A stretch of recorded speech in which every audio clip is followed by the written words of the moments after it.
정직한 관찰, 따뜻한 대화, 국민TV 라디오 시사 프로그램 정운현의 타임라인과 함께하고 계십니다.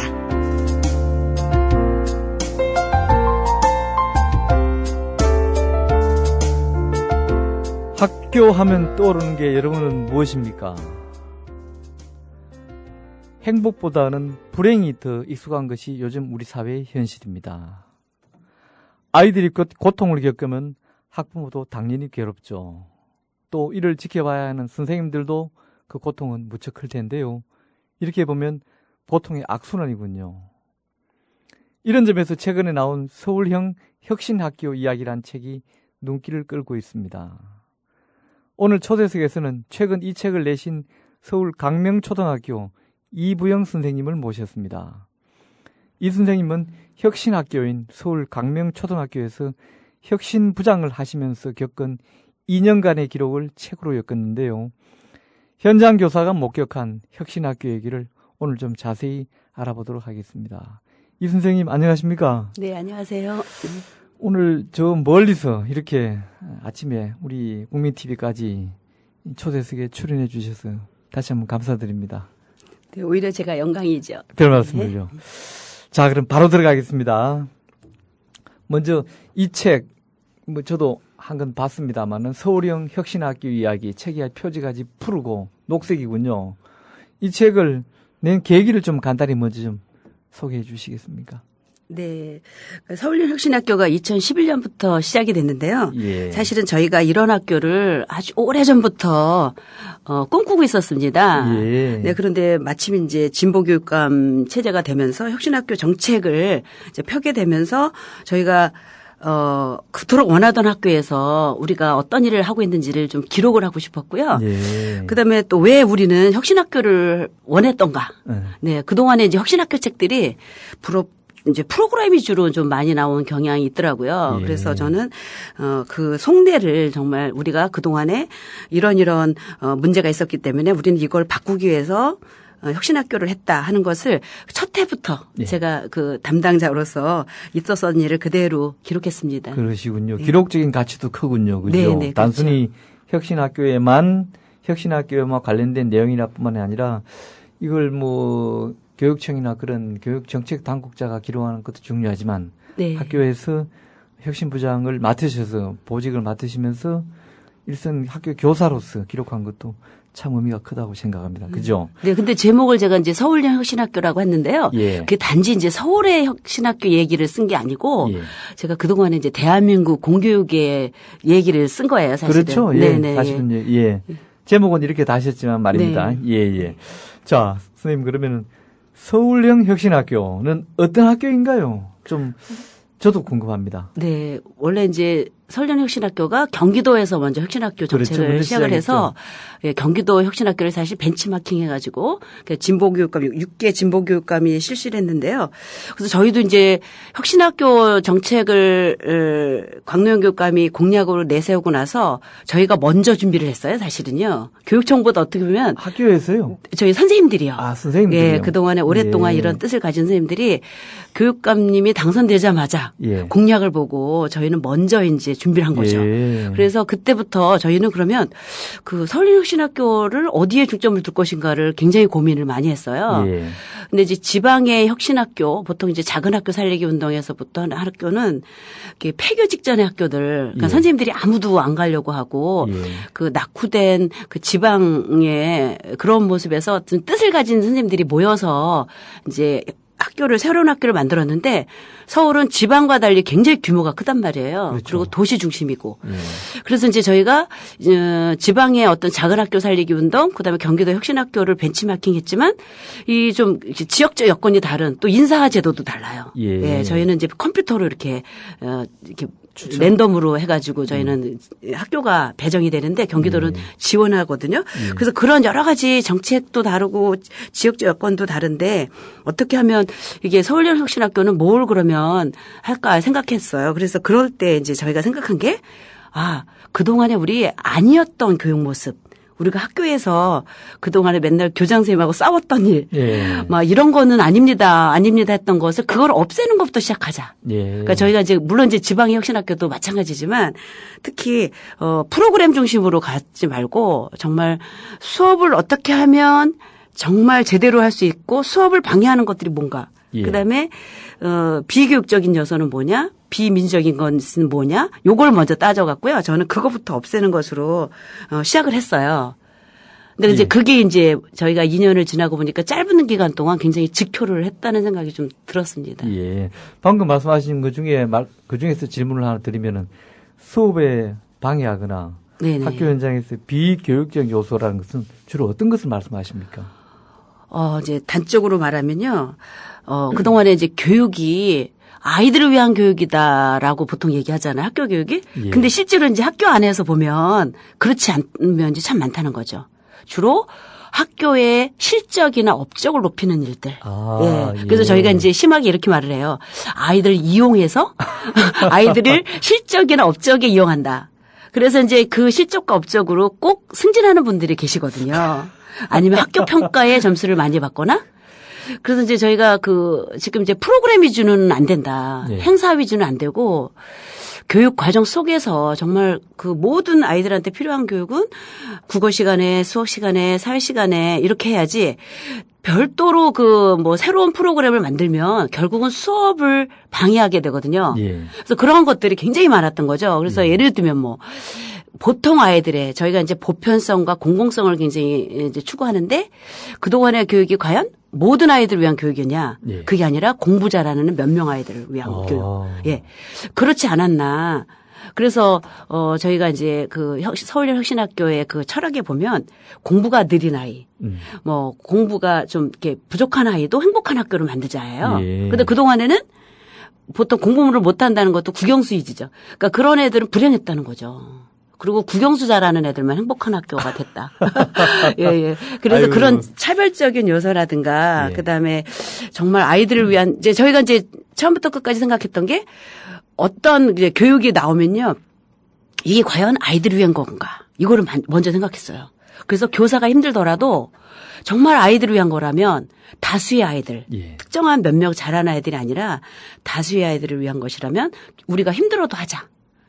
그런 식으로 이제 저희가 계속 그게 해왔던 혁신학교의 취지라는 뜻이죠. 그렇죠. 자, 이 좋은 학교가 전국에는 몇 개나 있고 또 서울에는 몇 개나 있습니까? 혁신학교가. 네, 지금 경기도가 이제 먼저 2009년도부터 이제 해가지고 나머지 강원, 광주, 서울, 전남, 전북 이렇게 6개 시도인데요. 예. 경기가 지금 이제 195개, 현재 아유, 195개, 예, 올해 현재 1학기 현재 195개고요. 그 다음에 서울은 67개 학교에 있어요. 더 큰 텐데요. 근데 이제 늦게 시작한 거고요. 늦게 시작했군요. 그다음에 사실은 이제 좀 확대 정책이 조금 이제 막힌 것도 있고요. 예, 그건 또 뒤에 가서 말씀드리기로 하고요. 네네. 예. 그래서 전국에 지금 이제 강원도가 41개, 그다음에 광주가 18개, 전남이 51, 전북이 84개. 전북도 많네요. 예, 그래서 모두 456개 학교가 예. 지금 혁신학교로 지정되고 있습니다. 왜 근데 아이들을 위한 이런 학교, 좋은 의미에서 분명히 해석될 수 있는데요. 왜 혁신학교가 진보 교육감이 있는 지역에만 있나요? 그런 게 그게 이제 저희도 이제 의문인 거죠, 사실은. 이거는 무슨 좋은 학교 만드는 것은 이념이나 그런 문제도 아니잖아요. 맞습니다. 아이들 네. 행복하게 한다는데. 네, 진보가 보수가 따로 없는 거죠. 진보가 어디 있나요, 그래? 네. 그래서 저희는 이제 가끔가다 그런 얘기, 진보 교육감에서 혁신학교를 하니까 혁신학교가 정치적이다 이런 말도 또 들어요. 근데 저는 정치도 필요하다, 사실은. 좋은 교육을 하려면은, 왜 원래 삶이 정치니까요. 그렇죠. 근데 저는 정권적이라는 게 문제인 거죠, 사실은. 정권. 예. 정권을 위한 교육이냐, 아니냐. 근데 이제 그렇게 이제 폄하를 하는 거죠. 그 진보 교육감이 결국은 그 진보 지역 중심으로 사람들이 이제 해서 뽑힌 진보 교육감이 한 정책이라 예. 무조건 어떻게 보면은 저희가 보면 저희도 그래요. 이거는 보수 진보도 없고 그런데 그 사람들이 그렇게 이제 몰아가는 거죠, 지금.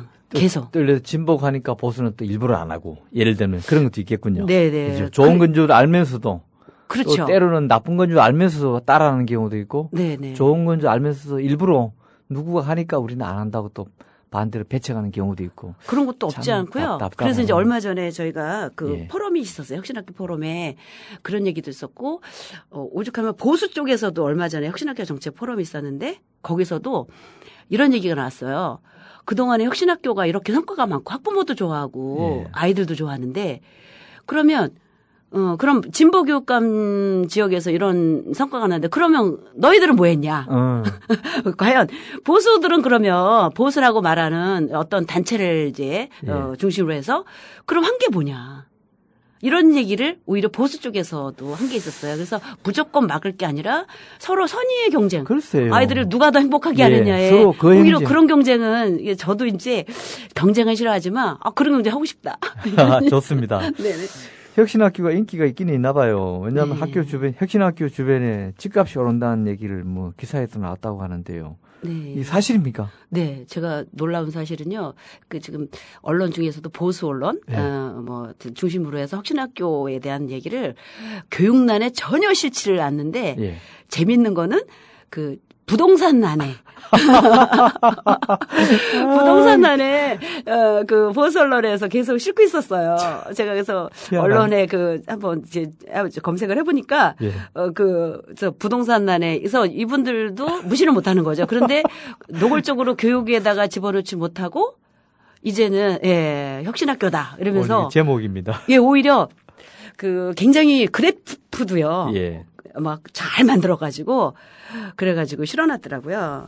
그런데 이것은 저는 사실은 교육이 수요자를 만족시켜야 된다는 말은 옛날부터 있었잖아요. 근데 그동안에 이거는 저는 이런 걸 보더라도 저는 그동안에 과연 이게 수요자를 위한 교육이었냐를 다시 한번 반성해 봐야 된다는 생각하고요.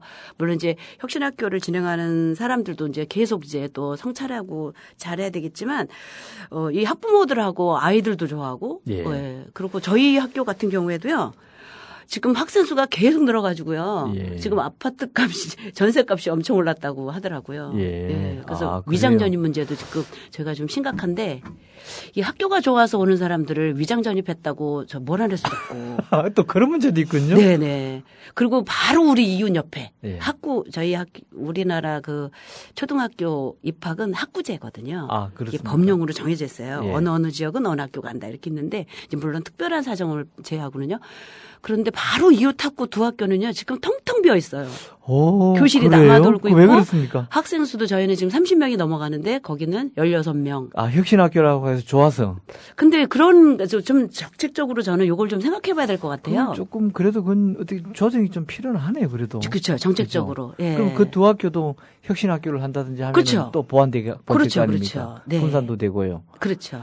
그러면 참 이거 당국이 그걸 방치할 게 아니라 바로 이런 그야말로 민심 아닙니까? 그렇죠. 현장에서 학부모들이 어느 학교 보낼까 이것저것 생각해 보니까 혁신학교 하니까 아이들을 위한 교육을 펴고 아이들도 좋아하고 이왕이면은 다 엉치말하고 거기 보내고 싶지 않겠습니까? 그렇죠.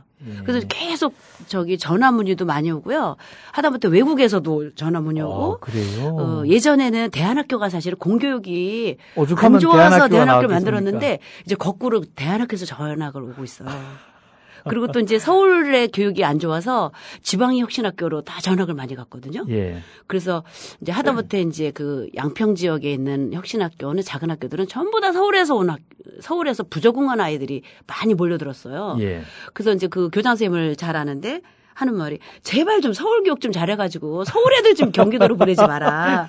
이런 얘기를 예전에 들었었는데 이제 거꾸로 지방에 있는 학교에서 서울로 많이 그런 문의도 많이 오고요. 그래서 저희가 굉장히 이런 그 모습을 그대로 이제 보고 있죠. 혁신학교가 교육 현장에 큰 바람을 불러일으키고 있군요. 이거는요. 저는 이제 간판만 바꾸는 게 아니고 제가 혁신학교에 있어서 뭐 제가 자랑해서는 아니고요. 저희도 정말 제가 이제 32년 차 초등교사로서 그동안의 학교 교육을 쭉 봤을 때 제가 보면은 현재 우리나라 초등교육은 제가 초등학교 시절하고 변함이 없어요. 그 모습이 그대로 있어요. 그대로. 그러니까 지금 뭐 창인성 교육이 어떻고 세계가 어떻고 21세기 교육이 어떻고 하는데 학교 교육은 그대로 변함이 없어요. 그런데 이번에 혁신학교 정책이 생기면서 처음으로 공교육이 움직였다. 그래요? 이거를 보수 쪽에서도 그런 얘기를 한 거예요. 혁신학교로 그럼 선생님. 네네. 혁신학교로는 구체적으로 프로그램이나 교육 방식의 차이가 뭐가 있습니까? 뭐가 있냐면 첫째는요. 그걸 몇 개 좀 소개해 주시죠. 민주적인 거예요. 옛날에는 저는 민주적이지 않았습니까? 아니었어요. 아, 그런데 어떤 게 어떤 식으로 바뀐 겁니까? 그럼 어떤 식으로 쉽게 바뀌었냐면요. 설명해 주십시오. 예, 저희도 이제 그거를 처음에는 몰랐어요. 예. 그냥 정말 교육 내용만 바꾸면 된다.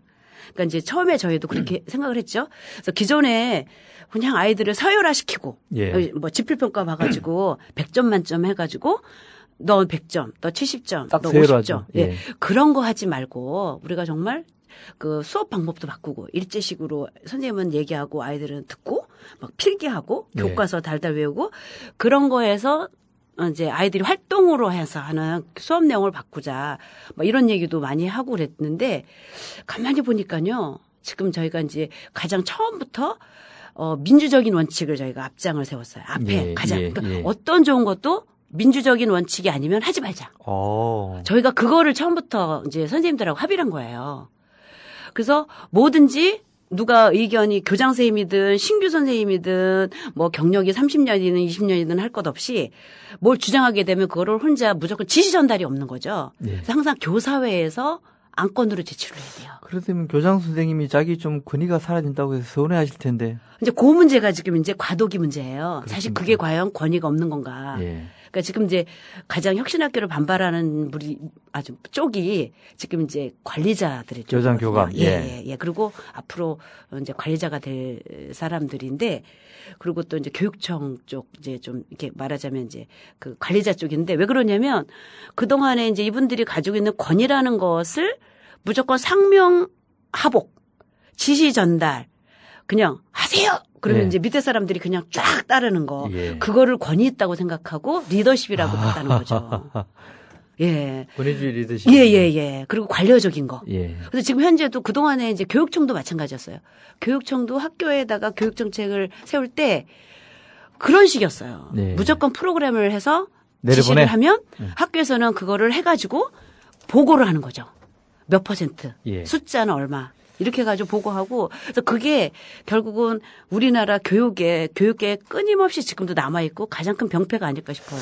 그런데 이제 말씀하신 대로 교장, 교감과 같은 관리자들도 그렇지만 오랫동안 우리 교육 현장이 선생님은 옛날부터 아이들 뭐 때로는 체벌도 하고 교단 위에서 내려다보면서 가르치고 하는 교사들 자체도 저는 그런 부정적인 권위주의에 몸에 많이 배어 있다고 보여지는데요. 그렇죠.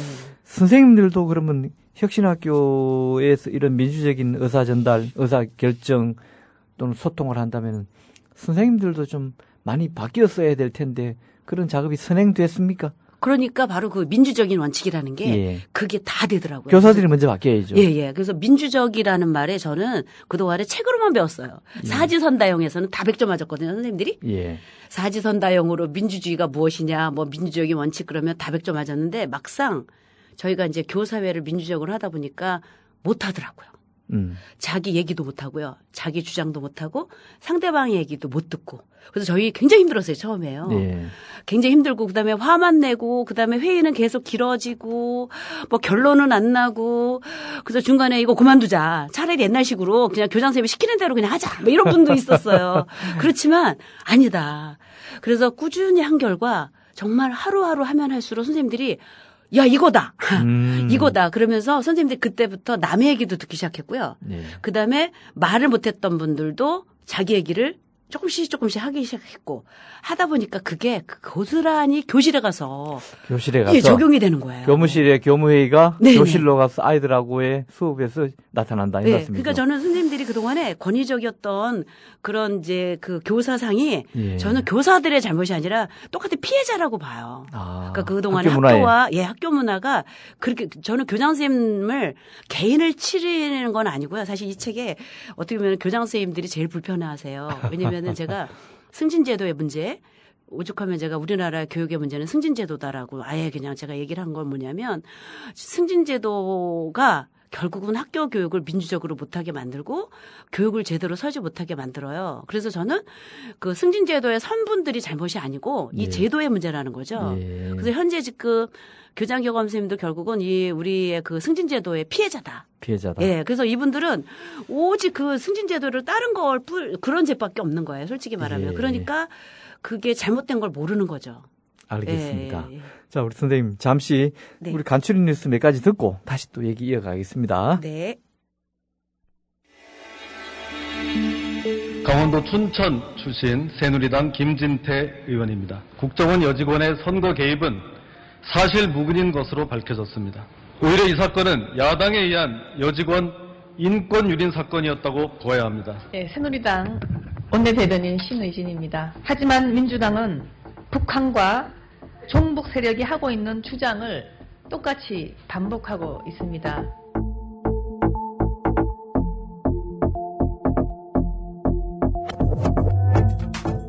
공정한 방송이 있다면 국정원 선거 개입의 진실을 바로 알리고 꾸짖을 것입니다. 국민TV는 이래서 필요합니다. 미디어 협동조합 조합원이 되어주십시오. 국민TV 홈페이지에서 가입하실 수 있습니다.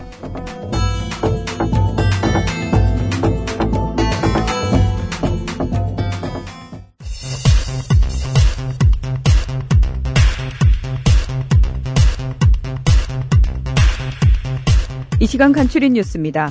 남북한을 비롯해 6자 회담 당사국이 모두 참석하는 아세안 지역 안보 포럼이 브루나이에서 개막한 가운데 북핵 외교전에 시동이 걸렸습니다. 북한은 방중 기간 중 박근혜 대통령의 대북 발언에 대해 자신들의 존엄과 체제를 모독하는 도발적 망발이라며 반발하고 나섰습니다. 5천만 원 이상을 미국 금융회사에 예치한 한국인들의 금융정보가 자동으로 우리 국세청에 통보되도록 하는 국제조약 체결이 추진되고 있습니다. 금융권의 신규 연대보증이 이달부터 폐지돼 대출 시 연대보증에 불가피한 120만 명이 연대보증의 덫에서 벗어날 전망입니다. 기존 연대보증자는 향후 5년에 걸쳐 각종 채무 지원으로 연대보증 문제를 해결해 주기로 했습니다. 오늘부터 150제곱미터가 넘는 술집과 음식점, 커피숍에선 담배를 피울 수 없습니다. 담배를 피우다 적발되면 손님은 10만 원, 식당은 최고 500만 원까지 과태료를 내야 합니다. 보건복지부는 오늘부터 19일까지 집중 단속을 실시하고 이후에도 수시로 단속에 나설 계획이라고 밝혔습니다. 박인비가 US 여자 오픈에서 8언더파로 우승하며 메이저 대회 3연속 우승을 차지했습니다. 박인비는 1950년 이후 63년 만에 메이저 대회에서 3연승을 거둔 여자 프로골퍼로 이름을 올렸습니다. 이집트 전역에서 수백만 명이 참가한 반정부 시위가 벌어져 곳곳에서 충돌이 빚어졌습니다. 국민들로부터 퇴진 요구를 받고 있는 무함마드 무르시 대통령은 취임 1년 만에 최대 위기를 맞고 있습니다. 지금까지 간추린 뉴스였습니다.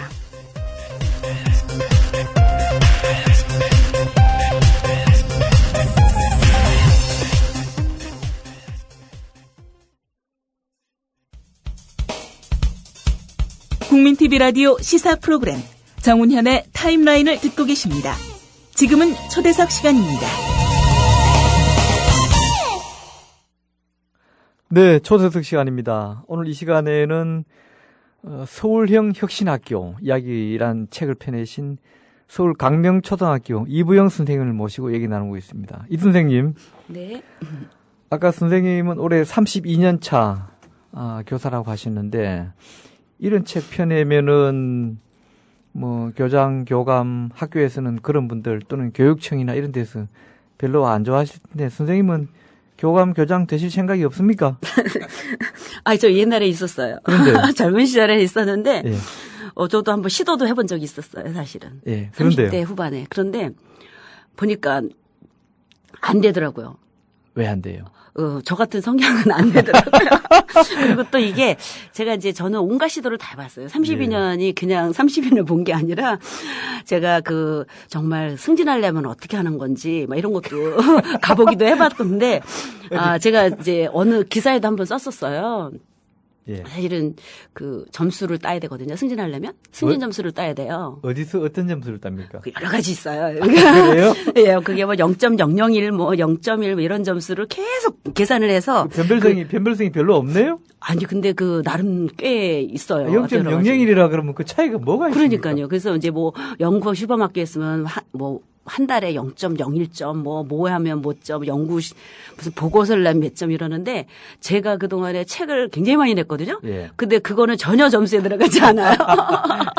예, 다 어디 소속된 게 있어야 되고 그다음에 이제 제가 구체적으로 어디 제가 이건 이제 한 교장 선생님의 비리 중에 하나이기도 한데 제가 어느 점수 따는 데 갔더니 돈을 달라고 요구를 하더라고요. 예. 그래갖고 제가 그다음부터 이 길은 내가 가는 길이 아니구나.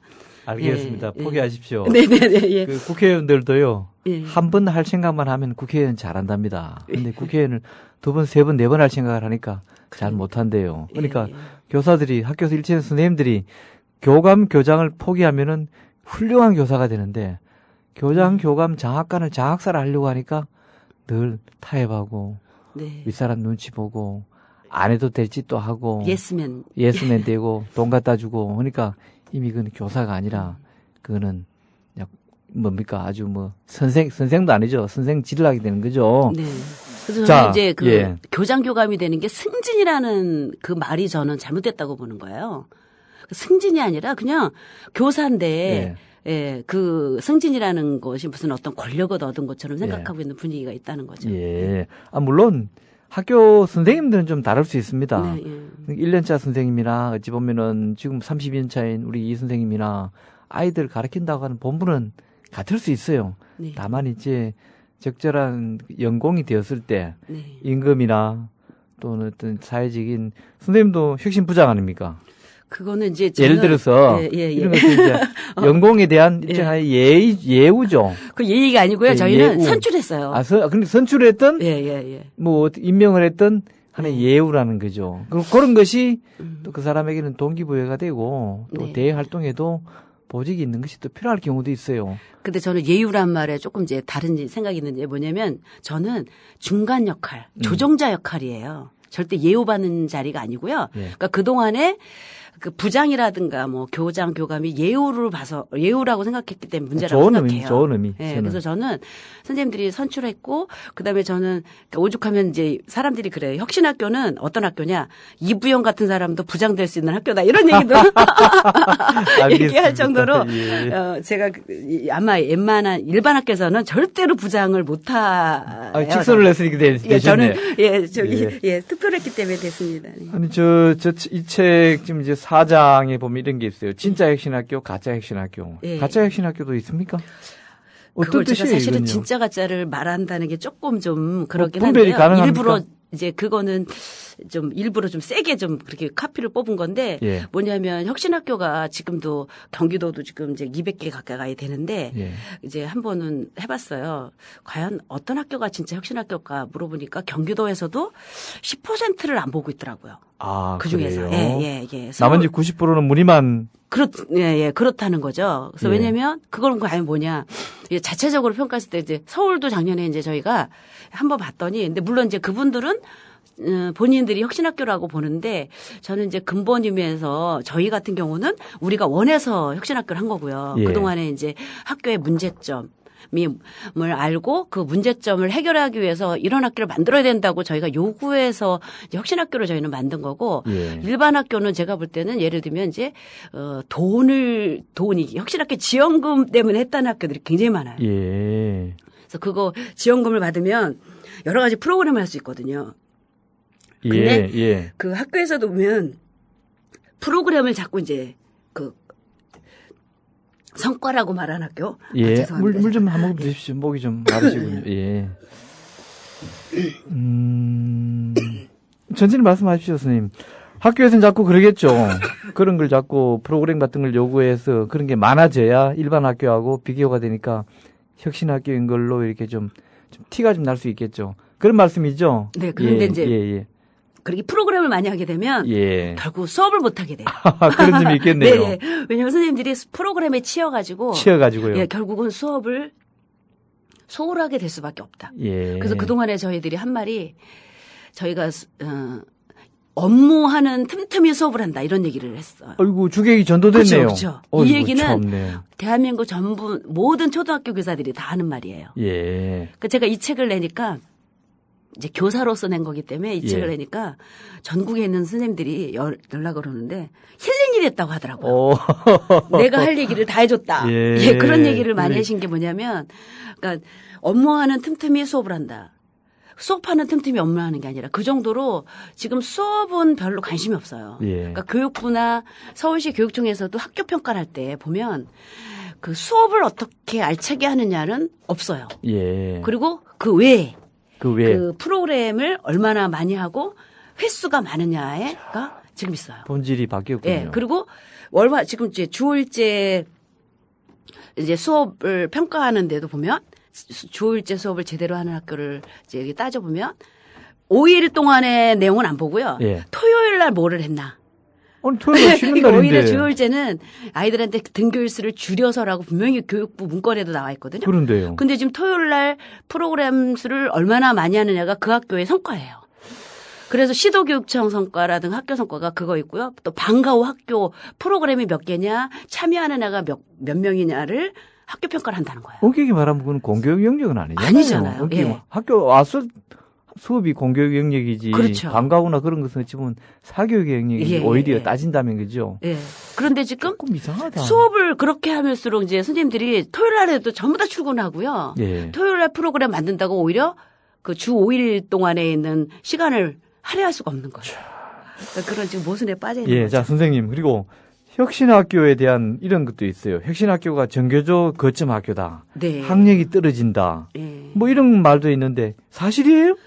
그래서 또 이거는 학력이 이제, 떨어진다 이런 얘기 그래 뭐 어떤 이게 근거 없는 비난입니까? 저는 근거 있는 비난이라고 보는 거는 뭐냐면요. 근거 있습니까? 초창기에 혁신학교를 그러니까 지방에도 마찬가지였어요. 지방학교도 정말 폐괴되는 학교, 정말 낙후된 학교 살리는데 참여한 사람 아무도 안 가려고 하는 학교에 먼저 간 교사들이 바로 정교조 교사들이었어요. 예. 사실은 정교조 교사들이 먼저 가서 그분들이 아무 성과, 승진 점수라든가 그런 거 신경 쓰지 않고 정말 거기서 숙식을 해가면서 학교를 살렸거든요. 예. 그리고 서울도 마찬가지예요. 서울도 처음으로 혁신학교를 정말 해야 되겠다 이렇게 뭉친 사람들이 우리 학교도 보면요. 처음에 이렇게 혁신학교 우리 정말 좋은 학교 만들자. 아이들과 학부모가 행복한 학교, 교사도 진짜 교사로서 행복한 학교, 자존감이 사는 학교 만들자라고 뭉친 사람들이 사실은 처음에 정교조 선생님들이었어요. 예. 왜냐하면 이제 이게 어느 날 갑자기 혁신학교가 생긴 게 아니고요. 저는 80년대, 제가 80학번이거든요. 예. 그때부터 이 참교육 운동이 있었거든요. 예. 그때부터 학교 곳곳에서 전부 다 그 참교육 하자고 이제 했던 분들이 모인 거예요, 사실은. 예. 그러니까 처음에는 어떻게 보면 저는 정교조 거점학교 처음에는 그랬어요. 사실은 남한산 초등학교를 굉장히 좋게 보잖아요. 얼마 전에 문효님 교육감님도 거기 방문하셨다고 그러더라고요. 예. 근데 그 학교야말로 정교조 거점학교예요. 제가 다 아는 분들이에요. 그러니까 저는 전국에 있는 혁신학교 그 선생님들 보니까요. 다 아는 분들이더라고요. 선생님도 정교조 소속이시군요. 그러시니까. 그런데 이제 저희는 정교조다 아니다를 안 나눈다. 근데 모이다 보니까 그렇고요. 그다음에 이제 점점 지금 사실은 그럼 혁신학교 선생님들이 다 정교조 소속이냐. 아니에요. 정교조 조합원이 0%인 학교도 많고요. 지금은 오히려 한번 통계를 해봤더니 교총 회원이 더 많아요. 아, 그래요? 혁신학교 중에. 예. 그래서 제발 그런 거 좀 안 따졌으면 좋겠습니다. 예. 그러니까요. 예. 자, 선생님. 네네. 그런데 이제 혁신학교가 학부모, 아이들 뭐 다 환영인데 교장 교감은 별로 안 좋아하는 것 같아요. 교원단체 총연합회가 서울교육청 정문 앞에 근현수막에 이런 게 있습니다. 혁신학교 지정 취소하라. 이런 내용이 적혀 있는데 왜 이들은 이런 주장을 합니까? 그러니까 결국은 이제 혁신이라는 말이요. 저도 처음에 싫어했거든요. 근데 오죽하면 혁신이란 말이 붙었나 그랬는데 결국 확 바꿔야 되는데 바꾸려면 가장 먼저 바꿔야 될 게 기득권을 바꿔야 돼요. 그러니까 그 기득권이라는 게 뭐냐. 학교에서는 교장교감이죠. 예, 그렇죠. 예. 근데 교청이 지금 사실은 어떻게 보면 그 일반 회원들 굉장히 많아요. 교사 회원들이 많지만 결국은 저는 이제 물론 이제 뭐 한 단체를 이제 폄하할 생각은 없지만 그러니까 기득권, 그 관리자를 위한 그런 정책을 많이 펴더라고요. 교청이. 예. 평교사보다는 관리자들을 위한 정책을 많이 펴는데 아무래도 혁신학교가 되면 아까도 말씀드렸지만 교장의 권위를 없애고 교장의 어떤 기득권을 무너뜨린다. 그래서 저는 그 반발하고 있는 거라고 보는데 그래서 저는 그래서 이제 제일 많이 나오는 말이 교장 선생님이 너무 힘들다 그래요. 혁신학교가. 거야. 그래서 못 해먹겠다. 뭐 이런 얘기를 많이 하는데.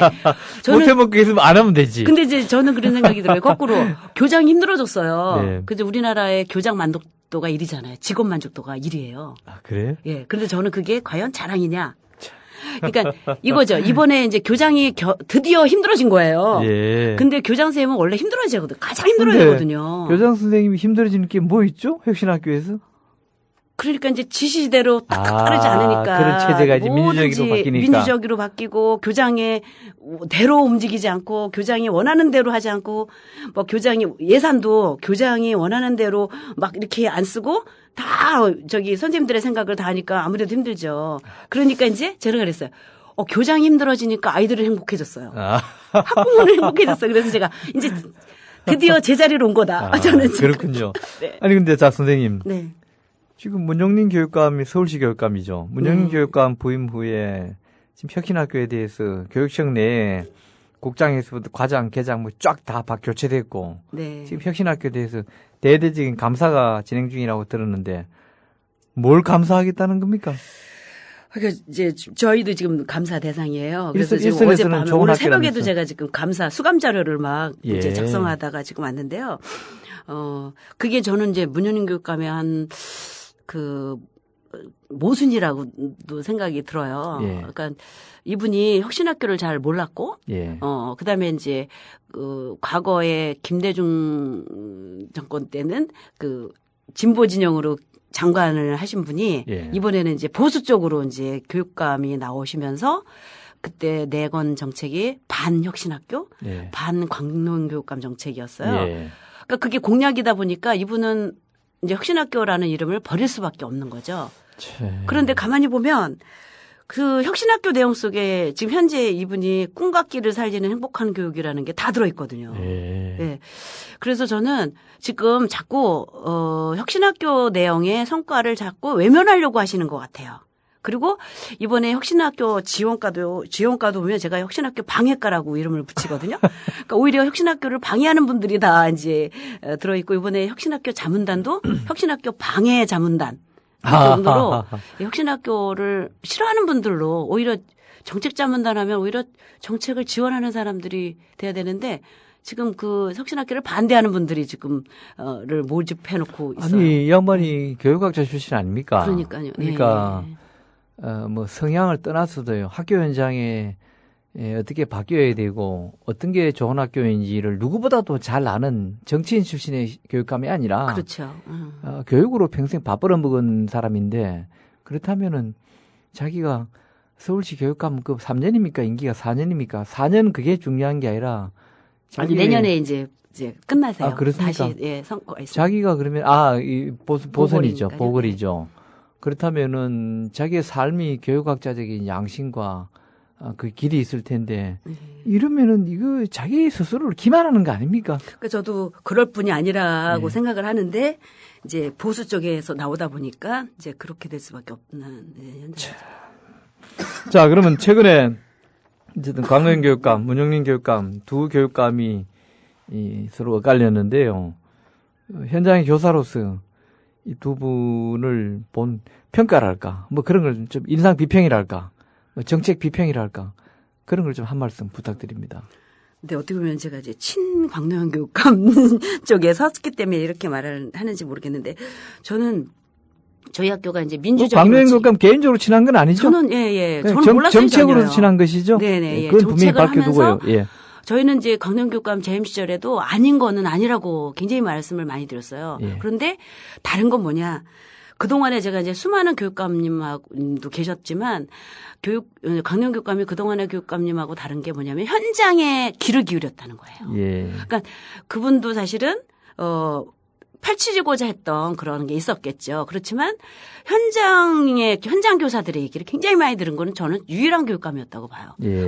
현장의 이야기, 그동안 현장의 목소리, 현장이 뭘 원하는지를 그거를 정책으로 저는 혁신학교 정책이라고 봐요. 그러니까 교육감님, 그러니까 개인의 정책이 아니라 현장이 이걸 원하는구나. 그래서 그걸 받아 안아서 정책으로 이렇게 내니까 이게 그냥 현장에 이제 퍼뜨려진 거죠.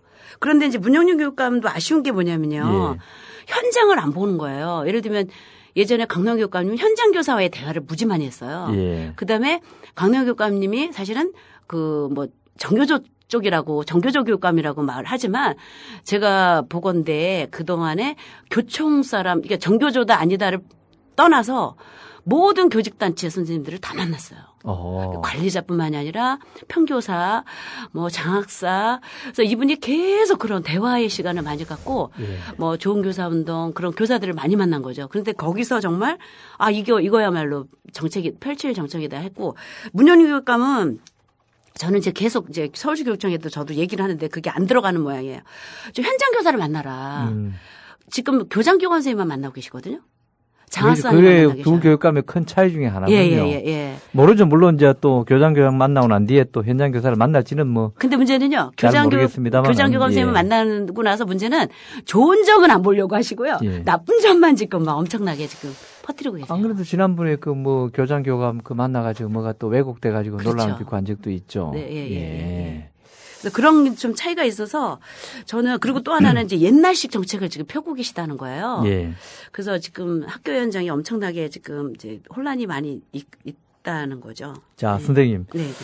우선 무엇보다도 혁신학교 다니는 아이들이 네. 일반 학교 다니는 아이들하고 어떤 점이 확연히 다른지, 지금 만족도라든지 아이들의 수업 태도라든지 또 방과 후 생활이라든지 이런 차이가 있으면 하나 좀 설명을 해 주십시오. 네, 근데 2년 아이들이 제일 중요합니다. 그렇죠. 2년 만에 뭐 이렇게 확 달라지기는 뭐하고 지금도 이제 상령이 어떻게 되냐 막 이렇게 얘기하더라고요. 저는 그건 안 묻습니다. 그렇죠. 그런데 저희가 이제 딱 혁신학교를 2011년에 하고 한 달 지나니까 저희가 놀라운 게요. 아이들 표정이 달라졌어요. 아, 그래요? 예.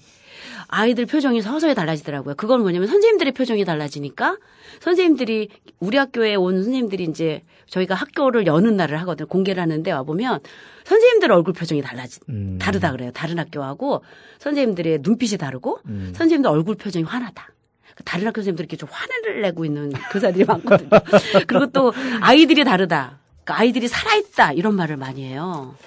야, 참 그 학교의 제도 하나로 예. 학교가 즐겁고 행복하고 그 좋은 걸 왜 다른 데서는 안 따라하면 또 그런 걸 또 왜 뭐가 또 불만이어서 또 감사하고 그럴까요? 납득이 잘 안 되네요. 그렇죠. 상식적으로. 네. 예. 교사도 저희는 교사들도요. 교장선생님이 와라 마라 안 하는데도 일요일날도 오고 토요일날도 오고 방학 때도 막 학교 오는 게 즐거운 거예요. 교사들도. 선생님들 스스로가 좋아서 오는군요. 예. 일반 학교는 4시 반 되면 퇴근 시간 되면 그냥 땡 하고 집에 가거든요. 근데 저희는 보면은 교실에 남아서 저희는 퇴근 시간이 그 차이도 엄청 뭐 그거 하나만으로 설명이 되네요. 그럼요. 예. 그 하나만으로요. 그러니까 아이들을 교육을 해서 그냥 보면 불이 막 켜져 있고요. 근데 교장 선생님은 빨리 퇴근하시라고 빨리 퇴근하셔요. 그러고 저희는 거꾸로 이제 선생님들은 아니에요. 지금 더 하고요. 막 이러면서 이제 선생님들도 즐겁고 그러니까 선생님이 즐거우니까 아이들도 행복하고 학부모들도 좋은 거죠. 선생님 책에 있는 내용으로 질문을 하나 마지막으로 선생님 드리겠습니다. 네. 혁신학교는 공부 안 하나요? 혁신학교는 시험 안 보나요? 1장에 있는 내용인데 네네. 이 두 개를 답변해 주시면은 혁신학교에 대한 설명이 될 것 같아요. 하나 더. 네네. 혁신학교 아이들은 버르장머리가 없나요? 요 세 가지.